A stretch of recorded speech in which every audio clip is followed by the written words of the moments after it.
Después de que mis intentos por negociar un divorcio con mi esposa, a causa de su muy pública aventura, no llegaran a nada, comencé a usar agresivamente su tarjeta negra, intentando forzarla a actuar. Estaba en la joyería, firmando el recibo de mi quinto reloj de lujo del día, cuando mi teléfono vibró. Era su amante, llamando para reprenderme. ¿Tienes alguna idea de cómo ser un marido? En un momento como este, estás por ahí comprando relojes Patek Philippe. El flujo de caja de la empresa está increíblemente ajustado en este momento. Victoria está perdiendo el sueño por esto todas las noches. Eres su marido. Por el amor de Dios. ¿No tienes ni una pizca de empatía por ella? De fondo, podía escuchar la voz de Victoria, baja y tranquilizadora, murmurando algo para calmarlo. Esta era la 59ª vez que llamaba para sermonearme sobre mis gastos. Él era el director financiero de su empresa. También era la aventura que ella se negaba a terminar.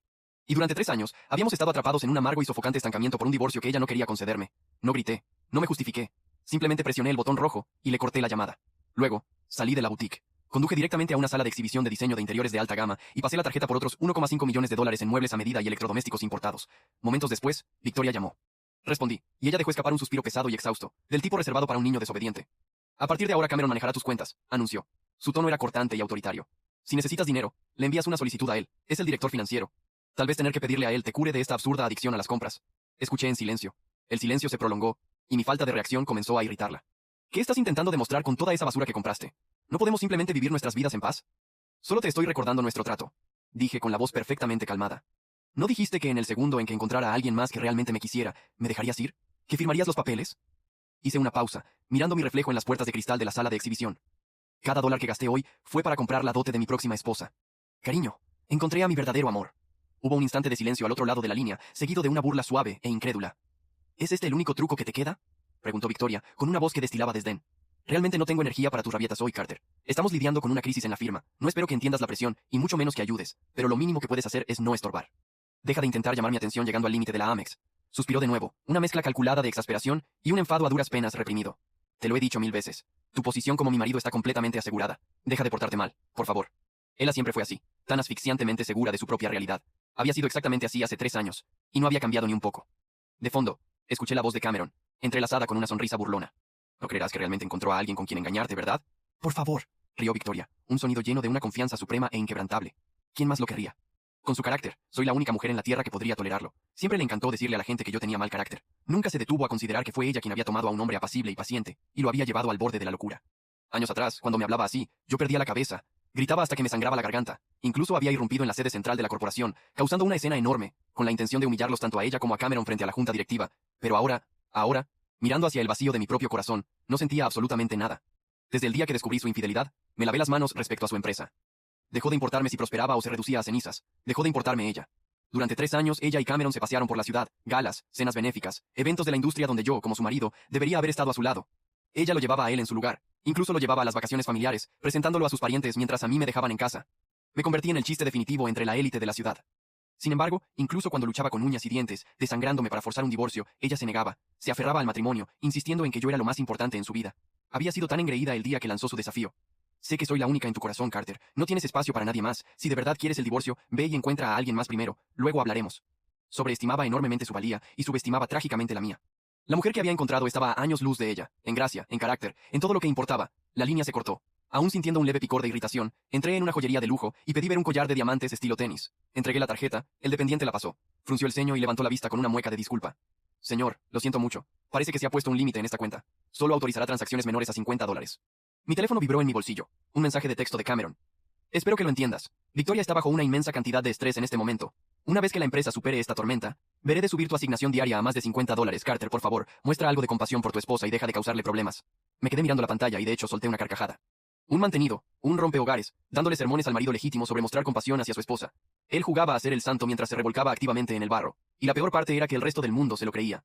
En la alta sociedad, yo era el inútil y castrado marido, mientras toda la familia extendida había aceptado tácitamente a Cameron, incluso alabando su perspicacia para los negocios. Para su familia, yo no era más que un peón descartado, el hijo de una dinastía en ruinas cuyos padres se enfrentaban a una acusación federal, despojado de todo mi valor social y financiero. Cuando finalmente conduje de regreso a la extensa finca que había llamado hogar durante 7 años, se sintió como entrar en un congelador de carne. Victoria y Cameron estaban sentados en el sofá de la sala de estar, esperándome. Estaban apretados el uno contra el otro, muslo con muslo. La mano de Cameron descansaba casualmente sobre la pierna de Victoria, con su pulgar acariciando perezosamente su piel. Era una vista a la que me había vuelto tan insensible que apenas me alteraba el pulso. Al verme entrar con las manos vacías, Cameron rió entre dientes palmeando la pierna de Victoria como si hubiera ganado una apuesta. Lo dijiste. Solo estaba teniendo otra rabieta. Victoria dejó escapar un suave suspiro, interpretando el papel de la esposa exhausta e infinitamente indulgente. Se puso de pie, Cameron levantándose con ella, y dio 2 pasos hacia mí. No quería respirar el mismo aire que ellos. Los pasé por alto, dirigiéndome hacia las escaleras. Carter, llamó Victoria afilando su tono. Tenemos que hablar. Me detuve en el primer escalón y miré hacia atrás, con una leve sonrisa asomando a mis labios. ¿Sobre el divorcio? Dame un segundo, déjame poner a mi abogado en conferencia. Lo solté solo para hacerla callar. Era la única manera de asegurarme de que nuestras conversaciones terminaran antes de empezar. Al instante, el color desapareció del rostro de Victoria, un destello de pánico genuino y herido brillando en sus ojos oscuros. ¡Oh, basta de dramatismos!, espetó, su expresión endureciéndose de nuevo en desprecio. Agarró una carpeta manila de la mesa de centro y la empujó hacia mí. Necesitamos recortar gastos en casa. Cameron preparó un plan de presupuesto para ti. A partir de ahora, cualquier gasto personal deberá presentársele a él. Si él aprueba el gasto, transferirá los fondos. Capté la sombra fugaz y amarga que cruzó los ojos de Cameron. Cada vez que sacaba el tema del divorcio y Victoria lo rechazaba vehementemente, podía ver la rabia celosa prácticamente comiéndoselo vivo. Pero en la superficie, interpretaba al caballero perfecto y razonable. Carter, dijo Cameron en voz baja. Tú no diriges el negocio, así que no entiendes las realidades de mantener a flote este imperio. Sí, hay dinero, pero la liquidez es escasa ahora mismo. Cada dólar cuenta. Solo necesitamos que trabajes en equipo. Solté una burla seca y desdeñosa, ignorando a Cameron por completo. Miré directamente a Victoria. Despeja tu agenda, dije. Es hora de que conozcas a mi prometida. Como se negaba a creerme, simplemente tendría que ponérsela justo delante de la cara. Victoria se burló, su expresión torciéndose como si hubiera probado algo vil. ¿Te saltaste el cuento de Pedro y el lobo cuando eras niño? ¿Es esto divertido para ti? ¿Te sientes el centro de atención? Era cierto. En los primeros días, cuando estaba desesperado por herirla de la misma manera que ella me había herido, había fingido tener una aventura para forzar una reacción. Usé esa táctica infantil 3 veces. A la cuarta, se dio cuenta de que era un farol. Así que ahora, cuando hablaba completamente en serio, todavía pensaba que era una estratagema desesperada para llamar su atención. Cameron intervino suavemente. Carter, ¿te enteraste de que Victoria está embarazada de mi hijo? ¿Es por eso que estás atacando solo para herirla? Una fría conmoción recorrió mi pecho. Estaba embarazada. No dije nada. No grité. No lancé la carpeta de presupuesto que Cameron había preparado con tanta diligencia. Simplemente me quedé de pie en el primer escalón, mirando a Cameron con los ojos de alguien que acababa de comprender, en toda su brutalidad, la profundidad del callejón sin salida en el que llevaba 3 años atrapado. Cameron me sostuvo la mirada con una mezcla calculada de provocación y lástima. Era un hombre que había aprendido a usar la misericordia como arma.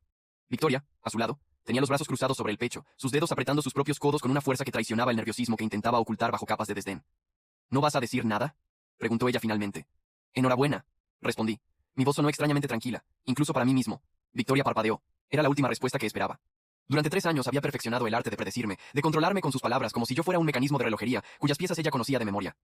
Mi calma la desconcertaba más que cualquier explosión. ¿Eso es todo?, insistió, con un filo repentino en la voz. ¿Enhorabuena? Es todo, confirmé. ¿Necesitabas más? Cameron carraspeó, incómodo. Había disfrutado arrojando la granada, pero la ausencia de explosión lo dejaba con las manos vacías. Carter, entiendo que esto es difícil de procesar, comenzó, adoptando su tono de terapeuta corporativo. Si necesitas tiempo para... Gracias, Cameron, lo interrumpí. Pero no necesito tu ayuda para procesar mis propias emociones. Eso lo puedo manejar solo. Subí el resto de las escaleras sin mirar atrás. Esa noche, tumbado en el cuarto de invitados que se había convertido en mi residencia permanente dentro de mi propia casa, analicé la situación con la frialdad de un cirujano, un hijo. El embarazo cambiaba todo el tablero de juego. Victoria lo sabía, por eso lo había revelado esta noche, por eso Cameron lo había lanzado como munición. Querían verme desmoronarme, querían que el shock me empujara a firmar cualquier acuerdo que pusieran sobre la mesa, cualquiera que los dejara a ellos con el control de la narrativa, y a mí con las migajas. No iba a darles esa satisfacción. Llamé a mi abogado a las 11 de la noche. Elias Marquardt era un hombre que dormía poco y facturaba mucho, condiciones perfectas para lo que necesitaba. Ella está embarazada, le dije sin preámbulo. Hubo una pausa breve al otro lado de la línea. ¿Tuyo? No, otra pausa. Entonces esto simplifica las cosas considerablemente, dijo Elias. Desde el punto de vista legal, si el hijo no es tuyo y puedes demostrarlo, la presunción de paternidad matrimonial puede impugnarse. Pero más importante, Carter, esto nos da palanca en el proceso de divorcio. Victoria ha estado bloqueando el proceso durante 3 años, usando el argumento de que tú eres emocionalmente inestable, y que el matrimonio tiene reparación. Un embarazo de otro hombre anula esa narrativa de forma bastante definitiva. Lo sé, respondí. Necesito que prepares el terreno. Quiero que presentemos la solicitud de divorcio esta semana. ¿Esta semana? Esta semana, repetí. Pero no como las últimas veces. Esta vez con todo. Las transferencias bancarias, los registros de viaje, las fotografías, las reservas de hotel. Todo lo que hemos estado acumulando durante los últimos 18 meses. Podía escuchar a Elías tecleando al otro lado de la línea. Tengo todo ordenado. Solo necesitaba tu señal. La tienes, colgué. Y me quedé mirando el techo durante un largo momento. Por encima de mí, a través de la gruesa losa de concreto y mármol que separaba el cuarto de invitados del dormitorio principal, podía imaginarlos, Victoria y Cameron, tendidos en la cama que una vez fue mía, discutiendo en voz baja si su estrategia había funcionado, si la noticia del embarazo me había doblado de rodillas, que siguieran pensándolo. Al día siguiente, me vestí con más cuidado que de costumbre. Traje gris Oxford, corbata de seda azul marino, gemelos de platino que Victoria me había regalado el primer año de matrimonio. Hubo una época en que ese gesto me habría parecido cruel o irónico. Ahora simplemente era pragmático. Quería estar presentable. Tenía una cita. El restaurante se llamaba Celeste. Era el tipo de lugar donde los techos eran altísimos y la luz entraba tamizada por láminas de alabastro, donde los camareros sabían tu nombre si eras el tipo de persona que el local consideraba digna de recordar. Me habían dado una mesa en el rincón más privado del comedor, lejos del tráfico habitual, con vista a un jardín interior donde una fuente de piedra gris murmuraba sin pausa. La vi entrar antes de que ella me viera a mí. Sofía Alcántara tenía 34 años, 3 menos que yo. Era abogada especializada en Derecho Corporativo Internacional, con doble titulación en Harvard y la London School of Economics. Su padre era Rodrigo Alcántara, el patriarca de una de las familias de capital privado más influyentes del país, con posiciones en sectores que iban desde infraestructura hasta biotecnología. Era el tipo de mujer ante la que la familia de Victoria habría enmudecido de asombro, pero yo no la amaba por eso. La amaba porque 3 meses antes, en un evento de filantropía al que asistí por obligación y del que intentaba escapar discretamente, ella había sido la única persona en la sala que me había hablado sin calcular primero qué podía obtener de mí. ¿Tan terrible es la gente aquí? Me había preguntado, apareciendo a mi lado junto a la puerta de servicio por la que yo intentaba escabullirme. Usted también está escapando, observé. Sí, pero yo tengo una excusa. Estoy aquí por obligación familiar. ¿Y usted? Yo también, respondí. Habíamos terminado la noche en un pequeño bar a 3 manzanas de distancia, hablando durante 4 horas. No sobre dinero ni negocios, ni la estratificada geografía social de la ciudad alta. Sobre libros, sobre el peso de pertenecer a familias que te definen antes de que tengas oportunidad de definirte tú mismo. Sobre lo extraño que se siente cuando te das cuenta de que el mapa que te dieron de tu propia vida no se corresponde en absoluto con el terreno real. Ahora, mientras cruzaba el comedor hacia mí con esa calma característica suya, que nunca era indiferencia sino más bien una forma de presencia absoluta, sentí algo que no había sentido en años. Algo que Victoria, en toda su brillantez calculadora, nunca había conseguido mantener vivo en mí esperanza. «Tienes mala cara», fue su saludo tomando asiento frente a mí. «¿Qué pasó?» «Victoria está embarazada de Cameron», dije directamente. Sofía no dijo nada durante un momento. No fingió sorpresa excesiva, ni lanzó frases de consuelo vacías. «¿Cómo te sientes?», preguntó. «Como alguien que acaba de recibir exactamente la pieza que le faltaba al rompecabezas», respondí. Sus labios se curvaron apenas. «¿Hablaste con Elías?» «Anoche. Presentamos esta semana. ¿Tienes todo en orden?» 18 meses de documentación, confirmé. Sofía asintió lentamente, sus ojos oscuros fijos en los míos con esa atención quirúrgica que había aprendido a reconocer como su forma de procesar. «Victoria va a pelear», dijo. «Lo sé. Y Cameron va a usar todo su acceso a las finanzas de la empresa para complicar el proceso de valoración de activos. Intentarán que parezca que no tienes derecho a nada, que eres el gold digger de la historia». «Lo sé», repetí. «Entonces necesitas que alguien con conocimiento interno del sector financiero de esa empresa testifique sobre el valor real de los activos. Alguien que conozca las cuentas por dentro». Hice una pausa, mirándola. «¿Estás pensando en lo mismo que yo?» Sofía levantó su copa de agua. «El director de auditoría interna de la empresa de Victoria», dijo. «Su nombre es Rafael Andrade. Trabajó con mi padre hace 8 años. Sé de muy buena fuente que no está muy cómodo con ciertas irregularidades contables que Cameron introdujo en los libros en los últimos 2 años. Sentí el pulso acelerarse ligeramente.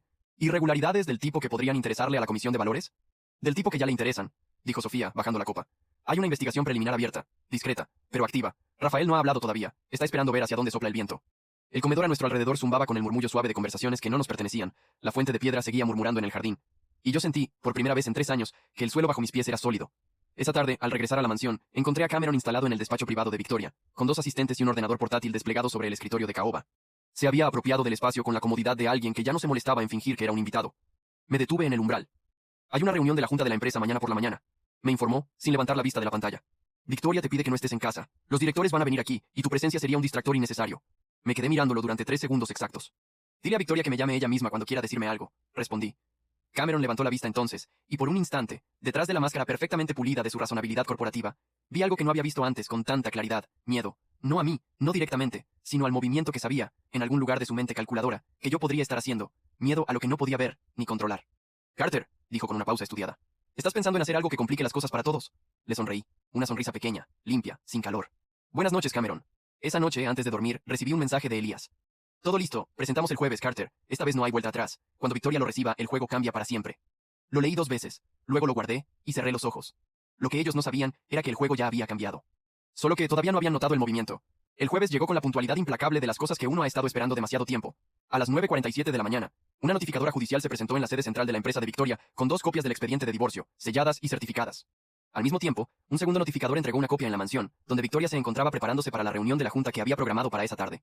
Yo lo supe porque Elías me llamó. «Entregadas», dijo simplemente. «¿Cómo reaccionó?», pregunté. La secretaria de Victoria dijo que hubo un silencio muy largo. Luego pidió que cancelaran todos los compromisos de la tarde. Colgué. Me quedé sentado en el asiento trasero del coche con chofer que Sofía había insistido en que usara ese día, porque sabía que no debía manejar cuando el cuerpo lleva dentro demasiada electricidad contenida. Miré por la ventana la ciudad deslizarse a mi alrededor, gris y viva bajo un cielo de marzo que no terminaba de decidirse entre el frío y la primavera. 3 años. 3 años de noches en el cuarto de invitados. 3 años de firmas rechazadas y abogados que volvían con las manos vacías. 3 años de ver a Cameron instalarse en mi vida, como si fuera un mueble comprado en rebajas, con la comodidad silenciosa de alguien que jamás ha sido cuestionado. Habían terminado a las 9:47 de la mañana, de un jueves de marzo. A las 2 de la tarde, recibí el primer mensaje de Victoria. No llamó, mandó un mensaje de texto, lo cual me dijo todo lo que necesitaba saber sobre su estado emocional. Cuando Victoria hablaba por escrito, era porque necesitaba borrador. Necesitaba tiempo para construir la versión de la realidad que quería presentarme. Podemos hablar de esto como adultos, no hay necesidad de llegar a este extremo. Llámame. Guardé el teléfono sin responder. A las 4, llegó el segundo mensaje, esta vez más largo. Carter, entiendo que estás enojado. Entiendo que la noticia del embarazo fue un golpe, pero esto no es el camino. Tienes que pensar en lo que significa para ambos. Lo que hemos construido juntos, la familia, la reputación. Hay maneras más inteligentes de resolver esto. Guardé el teléfono de nuevo.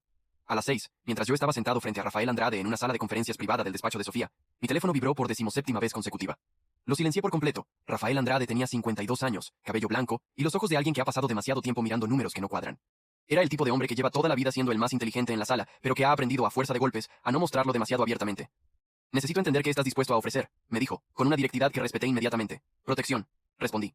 Si cooperas con la investigación de la comisión y testificas en mi proceso de divorcio sobre el valor real de los activos de la empresa, yo me aseguro de que tu nombre quede completamente fuera de cualquier acción legal contra la firma. Mi abogado y el despacho de Sofía tienen los contactos para garantizarlo. Rafael miró a Sofía, que asintió brevemente. ¿Y qué necesitan de mí exactamente?, preguntó. La verdad, dije. Nada más, los libros reales de los últimos 2 años. Las transferencias que Cameron hizo para inflar artificialmente el valor de ciertos activos, los bonos que pagó de forma irregular, la valoración real de la empresa frente a la que han estado presentando públicamente. Rafael tamborileó los dedos sobre la mesa durante un momento. Cameron es muy cuidadoso, dijo. Siempre dejó un mínimo de huellas directas, pero las huellas están. Solo hay que saber leerlas. ¿Puedes leerlas? Las he estado leyendo durante 18 meses, respondió. No porque buscara un problema, sino porque es mi trabajo, y cuando un director financiero te pide que mires hacia otro lado, lo primero que haces es mirar más de cerca. Cruzamos miradas. En la suya vi algo que reconocí de inmediato, porque llevaba 3 años viéndolo en el espejo. La fatiga de alguien que sabe demasiado, y ha esperado demasiado para poder hacer algo con ese conocimiento. ¿Cuándo puedes tener los documentos listos?, pregunté. Ya están listos, dijo simplemente. Los tengo desde hace 6 meses. Esperaba el momento correcto. Sofía puso una mano sobre la mesa, deslizando hacia él un sobre delgado.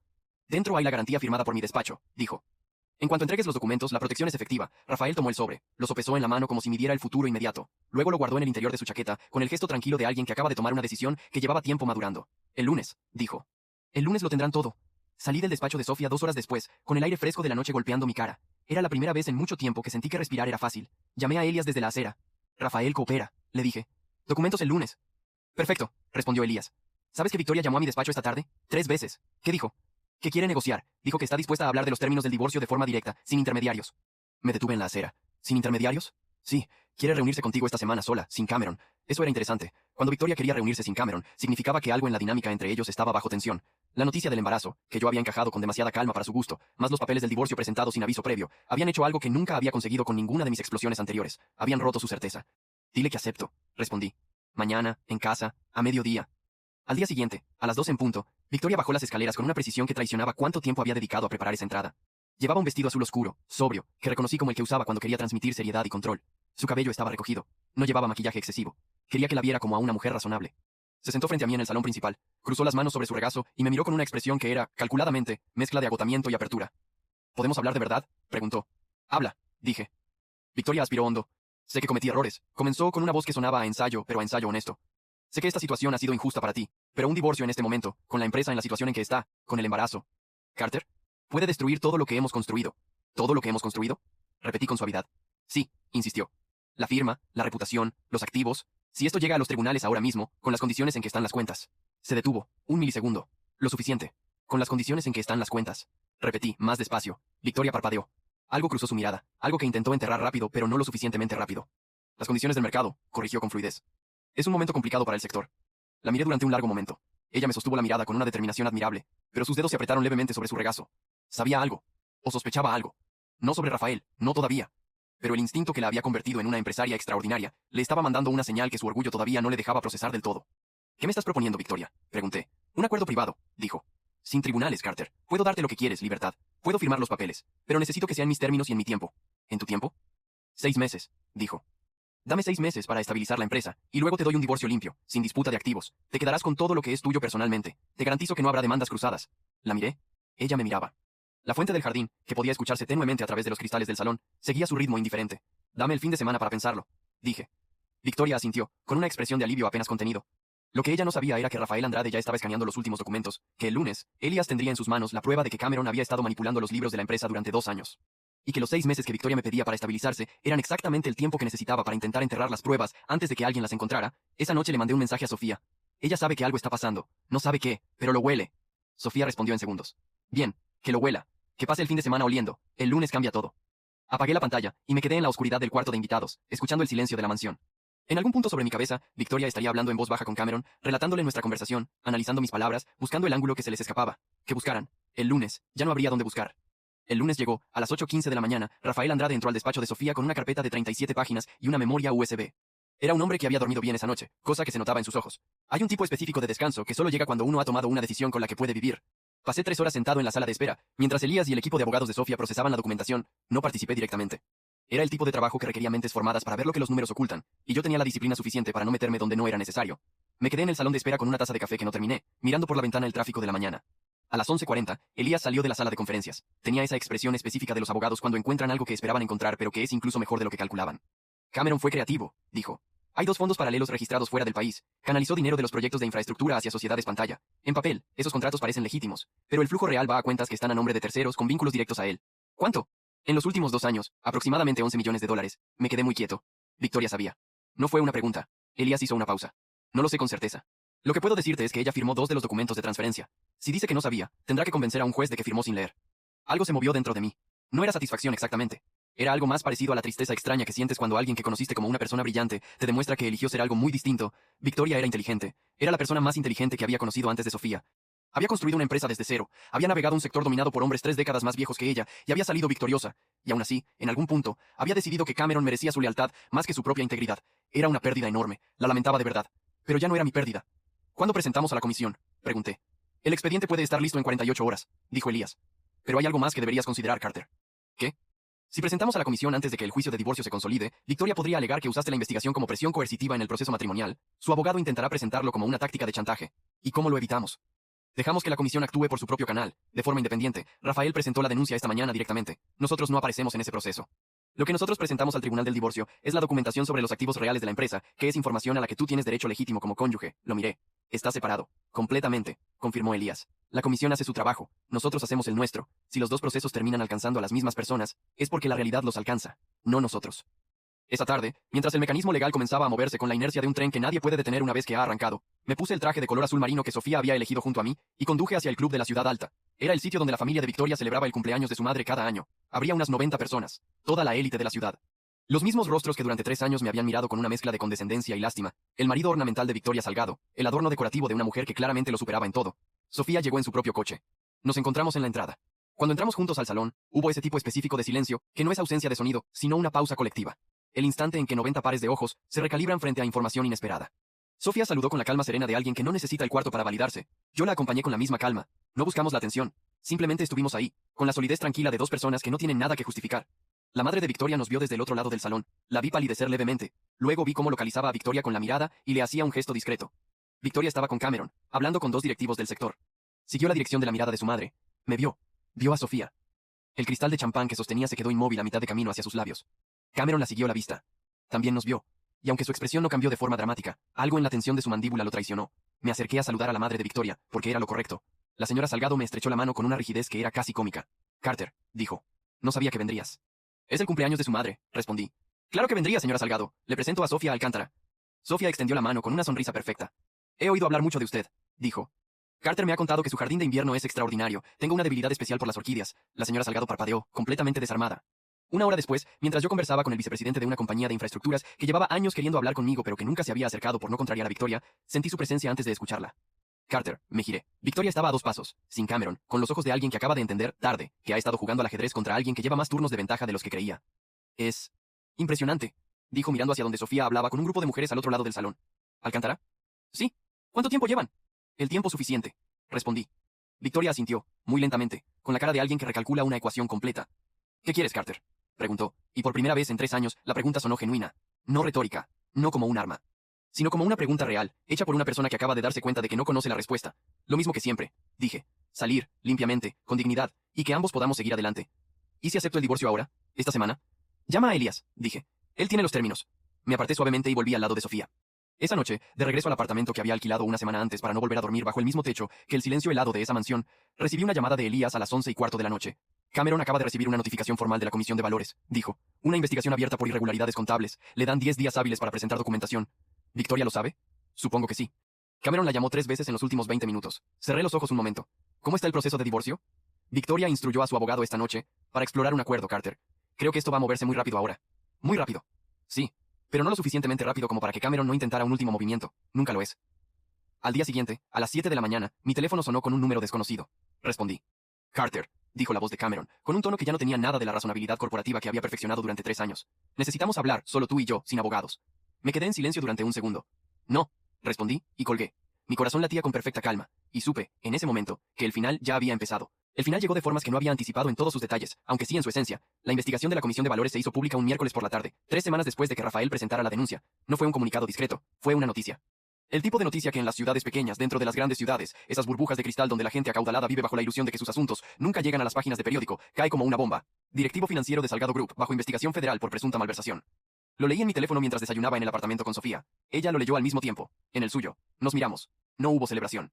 Solo ese asentimiento mínimo de dos personas que han estado esperando algo durante mucho tiempo y que cuando llega, simplemente confirma lo que ya sabían. ¿Cómo está el proceso de divorcio?, preguntó Sofía, poniendo su teléfono boca abajo sobre la mesa.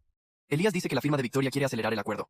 Tienen miedo de que si el proceso matrimonial se alarga mientras la investigación avanza, el tribunal empiece a hacer preguntas sobre los activos de la empresa que nadie quiere responder en público. Sofía asintió. ¿Qué te ofrece?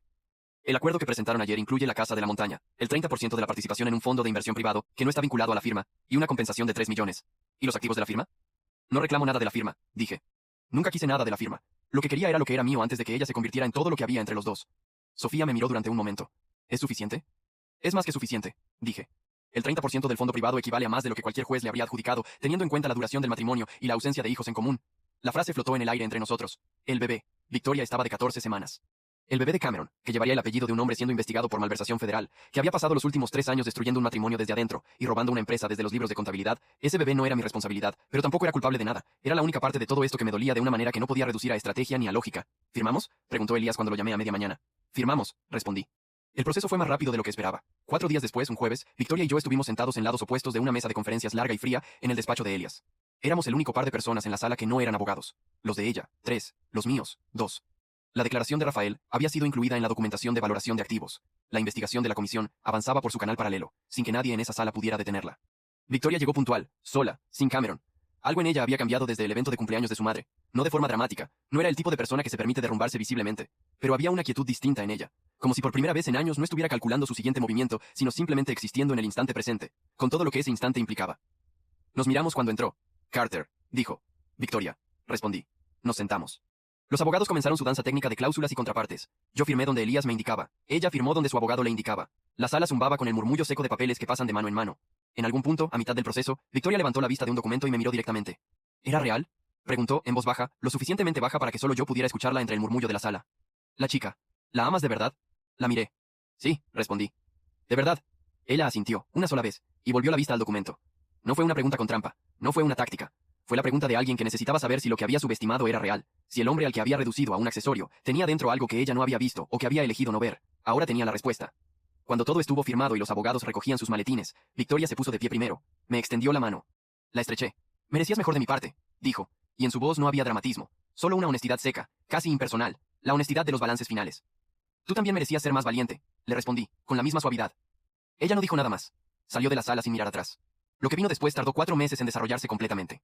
La investigación de la Comisión de Valores concluyó con cargos formales contra Cameron por malversación de fondos corporativos y fraude contable. Fue arrestado un martes por la mañana en la oficina que había ocupado como si le perteneciera. Las cámaras de un canal de noticias financieras captaron el momento desde el exterior del edificio. Vi el video esa tarde en el teléfono de Sofía, que me lo envió con un único mensaje. Ya terminó. La empresa de Victoria sobrevivió, apenas. Hubo una reestructuración masiva, la entrada de nuevos socios capitalistas que exigieron cambios radicales en la dirección, y un periodo de 18 meses donde la firma estuvo en cuidados intensivos. Victoria lo manejó con la brillantez que siempre la había caracterizado cuando se trataba puramente de negocios, sin las complicaciones emocionales que la habían cegado. Escuché, a través de canales indirectos, que el bebé nació sano, un niño. Victoria lo crió sola. Cameron, enfrentando cargos federales y el desmantelamiento de su reputación profesional, no tuvo capacidad ni voluntad de asumir responsabilidades que antes tampoco había asumido del todo. Sofía y yo nos casamos 16 meses después del divorcio. No fue una boda de la alta sociedad, por decisión mutua. Fue una ceremonia pequeña, 30 personas, en una finca en el campo con vistas a una montaña que nunca había tenido tiempo de mirar. Sus padres estuvieron ahí. Mi hermana, que era la única familia que me importaba, también. No invitamos a nadie de la ciudad alta. Han pasado 2 años desde ese jueves en que firmé los papeles en el despacho de Elías. A veces me sientan a mis costados en cenas de industria. Los mismos hombres que durante 3 años miraron a través de mí como si fuera invisible, y me preguntan, con esa familiaridad ligeramente incomodada de quienes han tenido que recalibrar su evaluación de alguien, ¿cómo lo hice? ¿Cómo mantuve la calma? ¿Cómo no exploté? ¿Cómo esperé? Siempre pienso en lo mismo antes de responder. Pienso en la primera vez que Victoria me dijo que tenía mal carácter. En la rabia que esa frase encendió en mí. Una rabia que era real porque venía de un lugar real. El lugar donde uno guarda el mapa de quién cree que es y que merece. Pienso en cómo esa rabia me llevó a actuar de maneras que le daban la razón, que confirmaban la historia que ella contaba sobre mí, que me convertían exactamente en el personaje que le era útil que yo fuera. Y pienso en el momento en que paré, no porque dejara de sentir, no porque me volviera frío o indiferente, sino porque entendí algo que nadie me había enseñado y que tuve que aprender a golpes. La ira expresada sin control no destruye al enemigo, se destruye a sí misma. Y te lleva a ti dentro de los escombros. La calma no es ausencia de sentimiento, es la disciplina de no dejar que el sentimiento dicte el movimiento. Es la diferencia entre reaccionar y actuar. Entre ser movido y moverse. Cameron nunca me entendió porque siempre esperó que yo fuera la versión de mí mismo que le convenía. El inútil, el inestable, el que gritaba y rompía cosas, y le daba a Victoria el argumento perfecto para seguir negando el divorcio. Y yo, durante demasiado tiempo, fui esa versión. El día que dejé de serla, el juego terminó. Él solo tardó un tiempo en darse cuenta. La lección que me llevé de esos 3 años no es sobre divorcio, ni sobre traición, ni sobre dinero. Es sobre identidad, sobre la violencia silenciosa que hacemos cuando dejamos que alguien más nos cuente quiénes somos, sobre el costo de esa pasividad, y sobre el coraje extraño y callado que requiere decir, esto no es cierto, yo sé quién soy. Y voy a demostrarlo, no gritando, sino actuando. Esa noche, después de la firma, fui a buscar a Sofía. Estaba en su despacho, trabajando tarde como siempre. Me vio entrar, levantó la vista, y en su cara leí exactamente lo que llevaba meses aprendiendo a leer ahí, una presencia real, sin cálculo, sin papel que interpretar. ¿Cómo te sientes? Me preguntó. Libre, respondí.